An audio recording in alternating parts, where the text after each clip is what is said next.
First story. Not long ago there was at Treviso a German named Arrigo, a poor man who got his living as a common hired porter, but though of so humble a condition, was respected by all, being accounted not only an honest, but a most holy man. Insomuch that, whether truly or falsely I know not, the Trevisians affirm that on his decease all the bells of the Cathedral of Treviso began to toll of their own accord.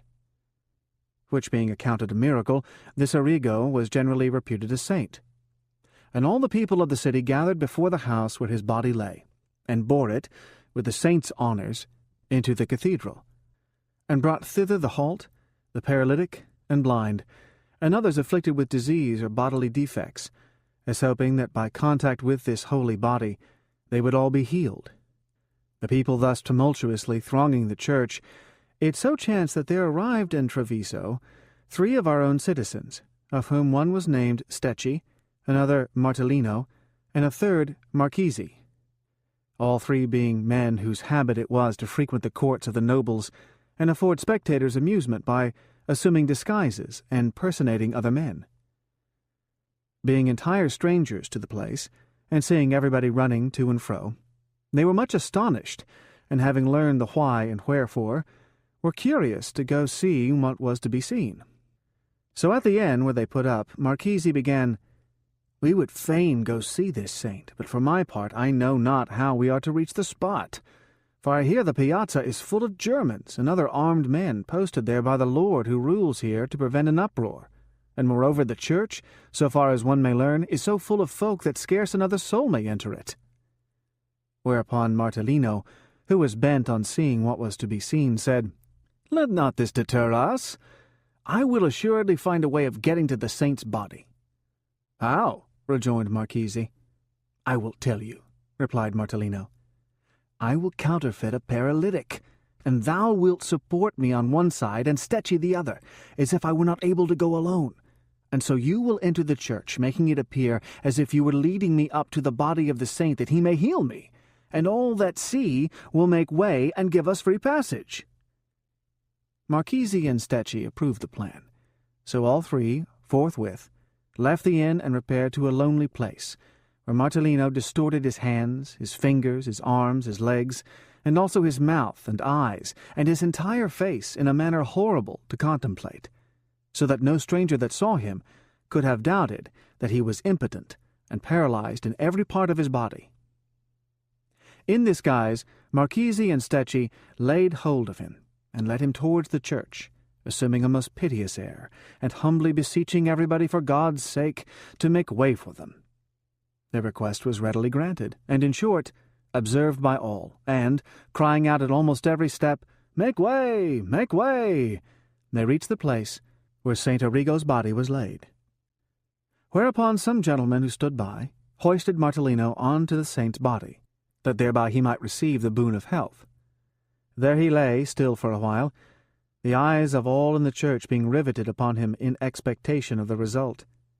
Then, being a very practised performer, he stretched, first one of his fingers, next a hand, afterwards an arm, and so forth, making as if he gradually recovered the use of all his natural powers, which the people observing raised such a clamour in honour of St. Arrigo that even thunder would have been inaudible.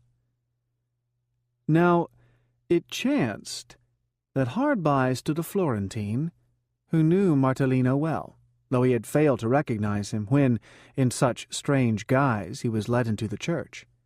But now, seeing him resume his natural shape, the Florentine recognized him, and at once said with a laugh, "God's curse upon him! Who that saw him come but would have believed that he was really paralyzed?" These words were overheard by some of the Trevisians, who began forthwith to question the Florentine. "How?" said they. "Was he not paralyzed?" "No, by God," returned the Florentine. "He has always been as straight as any of us. He has merely shown you that he knows better than any man alive how to play this trick of putting on any counterfeit semblance that he chooses."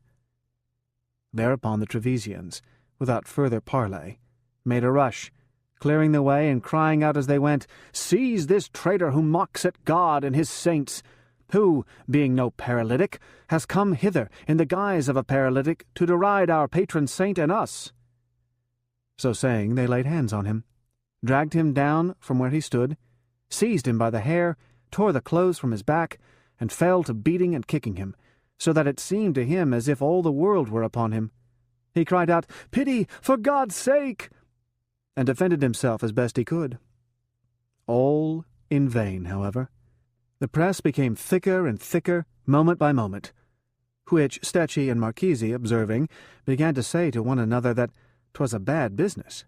Yet, being apprehensive on their own account, they did not venture to come to his assistance, but cried out with the rest that he ought to die, at the same time, however, casting about how they might find the means to rescue him from the hands of the people, who would certainly have killed him, but for a diversion which Marchese hastily effected. The entire posse of the Signory being just outside, he ran off at full speed to the Podesta's lieutenant, and said to him, "Help, for God's sake! There is a villain here that has cut my purse with full 100 florins of gold in it. Prithee have him arrested, that I may have my own again." Whereupon 12 sergeants or more ran forthwith to the place where hapless Martellino was being carted without a comb, and, forcing their way with the utmost difficulty through the throng, rescued him all bruised and battered from their hands, and led him to the palace, whither he was followed by many who, resenting what he had done, and hearing that he was arrested as a cut-purse, and lacking better pretext for harassing him, began one and all to charge him with having cut their purses. All which the deputy of the Podesta had no sooner heard than, being a harsh man, he straightway took Martellino aside, and began to examine him. Martellino answered his questions in a bantering tone, making light of the arrest, whereat the deputy, losing patience, had him bound to the strappado, and caused him to receive a few hints of the cord with intent to extort from him a confession of his guilt, by way of preliminary to hanging him. Taken down from the strappado, and questioned by the deputy if what his accusers said were true, Martellino, as nothing was to be gained by denial, answered, "My lord, I am ready to confess the truth. Let but my accusers say, each of them, when and where I cut his purse, and I will tell you what I have and what I have not done." "So be it," said the deputy, and caused a few of them to be summoned. Whereupon Martellino, being charged with having cut this, that, or the other man's purse 8, 6, or 4 days ago, while others averred that he had cut their purses that very day, answered thus, "My lord, these men lie in the throat, and for token that I speak true, I tell you that, so far from having been here as long as they make out, it is but very lately that I came into these parts, where I never was before, and no sooner was I come than, as my ill luck would have it, I went to see the body of this saint, and so I've been carded, as you see. And that what I say is true, his lordship's intendant of arrivals, and his book, and also my host, may certify. Wherefore, if you find that even so it is as I say, hearken not to these wicked men, and spare me the torture and death which they would have you inflict." In this posture of affairs, Marchese and Stecchi, learning that the Podesta's deputy was dealing rigorously with Martellino, and had already put him in the strappado, grew mightily alarmed. "We have made a mess of it," they said to themselves.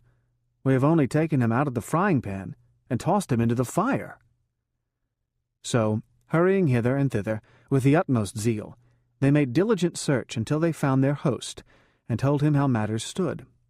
The host had his laugh over the affair, and then brought them to one Sandro Agolanti, who dwelt in Treviso, and had great interest with the lord of the place. The host laid the whole matter before Sandro, and, backed by Marchese and Stecchi, besought him to undertake Martellino's cause. Sandro, after many a hearty laugh, hied him to the lord, who, at his insistence, sent for Martellino. The messengers found Martellino still in his shirt before the deputy, at his wit's end, and all but beside himself with fear, because the deputy would hear nothing that he said in his defence. Indeed, the deputy, having a spite against Florentines, had quite made up his mind to have him hanged. He was therefore in the last degree reluctant to surrender him to the lord, and only did so upon compulsion.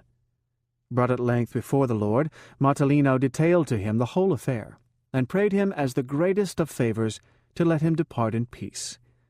The lord had a hearty laugh over the adventure, and bestowed a tunic on each of the three. So, congratulating themselves on their unexpected deliverance from so great a peril, they returned home safe and sound.